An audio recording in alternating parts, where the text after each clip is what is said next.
अस्सलाम वालेकुम सामाईन, उम्मीद है तमाम दोस्त खैरियत से होंगे। आज हम बात करेंगे फ़िलिस्तीन और इसराइल के मबैन होने वाले हालिया कॉन्फ्लिक्ट के बारे में। गजा नामी जेल के 23 लाख कैदियों ने बलाखिर फैसला कुन मार्के का फैसला करते हुए इसराइल को उसी की ज़ुबान में जवाब देने की अर्ज से अल अक्सा नामी फ्लड ऑपरेशन का आगाज़ कर दिया। इसराइल पे तीनों तरफ से हमलों के साथ 5000 रॉकेट फायर किए गए, जिसके नतीजे में लगभग 300 प्लस इसराइली हलाक और 1000 प्लस जख्मी हुए हैं। इसराइल की जानब से जवाबी हमलों में होने वाले नुकसानात का ग्राफ बहुत बुलंद है। इस वक्त गजा के इतराफ में दो जंग जारी है। हमास के अस्करी विंग अल अक्सा ब्रिगेड ने मकबूजा इलाकों में किसी हद तक पेशकदमी भी की है और कुछ इसराइली फौजियों का यरगमाल भी बनाया, हॉस्टेज बना रही है। फ़लस्तीन की सरजमीन पर इसराइली कब्जे के बाद से अब तक फ़लस्तीन के बचे कुछ इलाके की दिफा के लिए बहुत से गिरोह मैदान में हैं। हमास से कबल साबिक फ़लस्तीनी सदर यासिर अरफ़ात की 1956 में कायम करदा अल-फतह नुमाया जमात थी। अल-फतह मकबूजा इलाकों पर इसराइल का हक तस्लीम करती थी। मजमूई तौर पर उसकी पॉलिसी फ़लस्तीनियों के उमंगों की आइनादार नहीं थी, जिसकी वजह से फ़लस्तीनी अवाम में बेचैनी पाई जाती थी। इस बेचैनी का नतीजा था कि नामवर फ़लस्तीनी मज़ाहमती रहनुमा शेख अहमद यासीन ने 1987 में हरकतुल मकावत इस्लामी नामी तंजीम की बुनियाद रखी, जिसे ज़बान आम में हमास कहा गया। हमास हर एतबार से फ़लस्तीनियों में एक मकबूल जमात थी। इसे दुनिया की मुनज़्ज़म तरीन मज़ाहमती जमात कहा जाए तो ये बेजाना होगा। इस तंजीम का अपना तालीमी, फलाही, सियासी और अस्करी निज़ाम था। इंतखाबात में फ़लस्तीनी अवाम में हमास को भारी अक्सरियत से 2006 में कामयाब कराया, मगर खरीफों की जानब से उसे इक़्तिदार से महरूम रखने की कोशिश की गई। वो बैरूनी ताकतें जो सुबह शाम जमहूरियत का राग लापते थे, वो सब भी इसी मनसूबा के हिस्सा थे। जब 2007 में हमास से ये प्यार मोहब्बत से मसला हल ना हो सका तो उसने बज़ोरे बाजू गजा से अल-फतह को बेदखल करके वहाँ पर कब्जा कर लिया।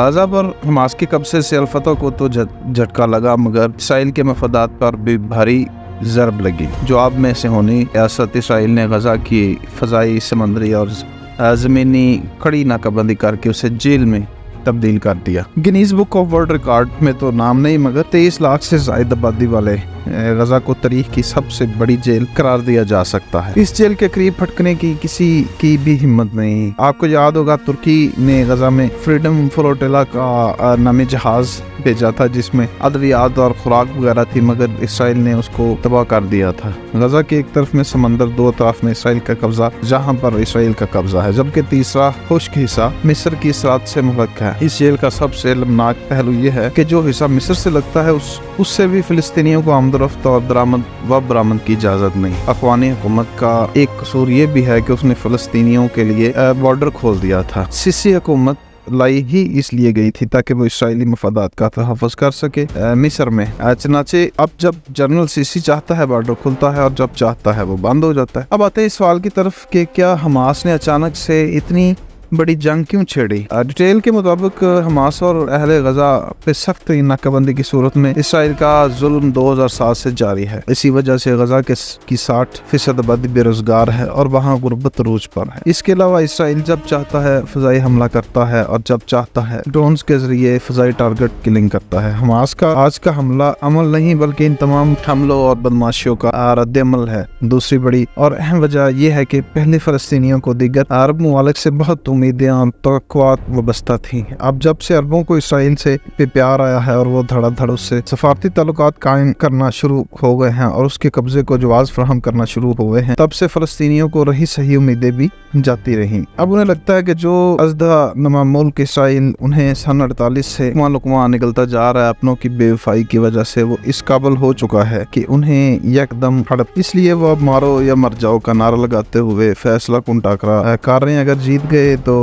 ठीक, और अगर हार गए तो नुकसान और हमले तो उन पर पहले ही हो रहे हैं।